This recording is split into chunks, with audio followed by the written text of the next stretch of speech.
सोचो जरा, कैसा लगेगा अगर एक सुबह तुम्हारी आंखें खुले और तुम्हें पता चले कि तुम किसी आम दुनिया में नहीं बल्कि एक फैंटेसी गेम की दुनिया में पहुंच चुके हो। लेकिन ट्विस्ट ये नहीं है, ट्विस्ट ये है कि तुम इस दुनिया के हीरो नहीं बल्कि वो अभागे विलन हो जिसकी किस्मत में सिर्फ और सिर्फ नर्क दर्द मौत लिखा है। हमारे मुख्य किरदार रॉयल अस्ट के साथ भी बिल्कुल यही हुआ। जब उसे अपनी पिछली जिंदगी की यादें वापस आई तो उसे एक ऐसा झटका लगा जिसके जिसने उसके पैरों तले से जमीन खिसका दी। उसे समझ आ गया कि ये पूरी असली आलीशान और नोबल दुनिया असल में मौत के कुओं से भरी पड़ी है। यहाँ चारों तरफ खतरनाक हीरोइन हैं, अजीबोगरीब जादुई किताबें हैं और सबसे बड़ी मुसीबत उसकी अपनी प्यारी मासूम छोटी बहन जिसका नाम अलीशिया है। आज तो वो इतनी मासूम दिखती है कि उसे देखकर किसी का भी दिल पिघल जाए। लेकिन गेम की असली कहानी में के मुताबिक यही अलीशिया भविष्य में एक लेजेंडरी वॉरियर बनने वाली है और खुद अपने भाई रॉयल को अपने हाथों से मौत के घाट उतारने वाली है। अब रॉयल के पास जिंदा रहने का सिर्फ एक ही रास्ता बचा है, वक्त रहते इस पूरी कहानी के तने बने को बदल डालना। लेकिन यह क्या एक ऐसा विलेन जिसका मरना पहले से तय है अपनी चालाकी और थोड़ी सी किस्मत के भरोसे मौत को मात दे पाएगा? रॉयल जिस ग्रैंड वेंचर में खड़ा था वहां उसके सामने चांदी जैसे बालों वाली नन्ही अलीशिया का हाथ थामे उसके पिता खड़े थे। उन्होंने कहा कि आज से ये तुम्हारी छोटी बहन है रॉयल, इसका ख्याल रखना है। रॉयल ने जैसे ही अलीशिया की आंखों में देखा उसके दिमाग में बिजली सी कड़क उठी। उसने तुरंत कंफर्म कर लिया कि ये दुनिया और कोई नहीं बल्कि उसी आइज ऑफ द क्रॉनिकुलर नाम के शहर गेम की है जिसे वो अपनी पिछली जिंदगी में खेल करता था। और सबसे घटिया बात यह थी कि वो खुद इस कहानी का सबसे बड़ा बकरा यानी विलेन था। इस गेम का सिस्टम बेहद अजीब था, जहां कभी भी कोई भी इम्पोर्टेंट कैरेक्टर अचानक मर जाता था। रॉयल को याद आया कि इस गेम का असली प्रोटोगेनिस्ट यानी हीरो पोल एरगेम था, जो ऑस्टाइन एम्पायर की रॉयल ब्लडलाइन से था, लेकिन बचपन में ही कहीं गायब हो गया था।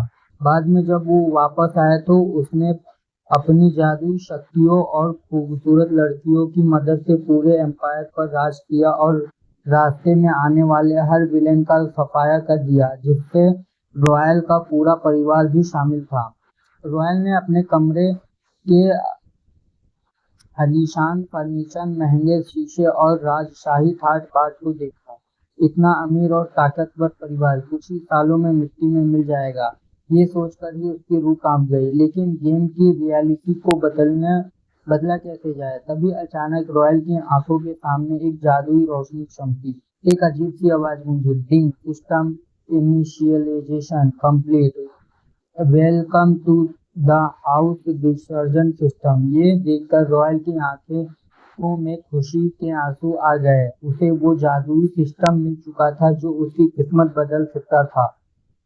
इस सिस्टम के जरिए वो अपनी मौत के झंडे यानी डेड फैलेंग को देख सकता था और उन्हें टालने के लिए मिशन पूरा कर सकता था। अब रॉयल ने सबसे पहले अपना वर्तमान बदलने का फैसला किया। महल के सारे नौकर चाकर उसे एक छोटा तानाशाह समझते थे क्योंकि वो बात बात पर उन पर चिल्लाता था। उसकी पर्सनल मेड एना तो इतनी परेशान थी कि वो सोच रही थी कि इस छोटे शैतान के बड़े होने से पहले कि वो अपनी नौकरी छोड़ दे। लेकिन तभी रॉयल ने अचानक आकर एना को गले लगा लिया। एना बिल्कुल सन्न रह गई। उसे लगा कि ये लड़का अचानक इतना प्यार क्यों दिखा रहा है, क्यों ये कोई नया जुल्म करने वाला का प्लान बना तो नहीं रहा। लेकिन रॉयल अब सुधर चुका था क्योंकि वो जानता था कि वफादार लोग ही उसे आगे चलकर बचाएंगे। जैसे जैसे दिन बीते गए रॉयल इस दुनिया के कड़वे सच और शक्तियों के बारे में जानने लगा। यहाँ चिल्ड्रन ऑफ गॉड यानी भगवान के बच्चे माने जाने वाले लोगों के पास खास जादुई वर्ल्ड लाइन होती थी, लेकिन यह ताकतें जितनी देखती थी उतनी सीधी नहीं थी। कभी कभी बहुत ताकतवर माता पिता का बच्चा बिल्कुल नॉर्मल निकल जाता था, तो कभी किसी मामूली परिवार के बच्चे में अचानक गॉड लेवल शक्तियां जाग जाती थी। रॉयल को याद था कि एम्पायर के इतिहास में ऐसी कोई घटना नहीं हुई थी जहां गॉड ब्लडलाइन वाले बच्चों को अपनी शक्तियों के कारण बहुत दर्द झेलना पड़ा था। यहाँ तक कि बचपन में कुछ नोबल परिवारों के लड़कों ने एक राजकुमारी को घेर कर उसकी आंखों में सिर्फ ये देखने के लिए चाकू घोंपने की कोशिश की थी कि क्या उसकी आंखें दोबारा ठीक हो सकती है या नहीं। इस बेरहम दुनिया में जिंदा रहने के लिए रॉयल को सिर्फ अच्छा नहीं बल्कि बेहद शातिर बनना था। अपनी ताकत बढ़ाने के साथ साथ रॉयल ने इस दुनिया पर भी खबरों पर नजर रखना शुरू कर किया। उसने एक खुफिया मर्चेंट ऑर्गेनाइजेशन यानी व्यापारियों के नेटवर्क के साथ मिलाया, जिसका काम जासूसी करना नहीं बल्कि पूरी दुनिया के नोबल हाउसेस के बिजनेस, सामान का लेन देन और पैसों के फ्लो पर नजर रखना था। इस नेटवर्क की मदद से रॉयल जानता था कि भविष्य में कौन उसका दोस्त बन सकता है और कौन दुश्मन।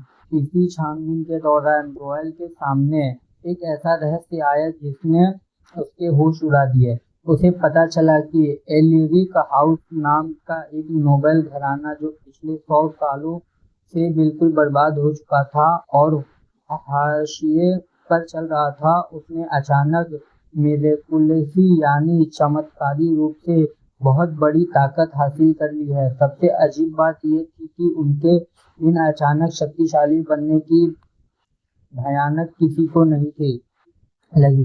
जब रॉयल के खुफिया जासूसों ने एल्विक हाउस के इलाके की जांच की तो उन्हें एक बेहद चौंकाने वाली बात पता चली। पिछले कई दशकों से उनके इलाके का डाटा, फाइलों की पैदावार और यहाँ तक कि वहाँ रहने वाले लोगों की आबादी में एक सिंगल नंबर का भी बदलाव नहीं था।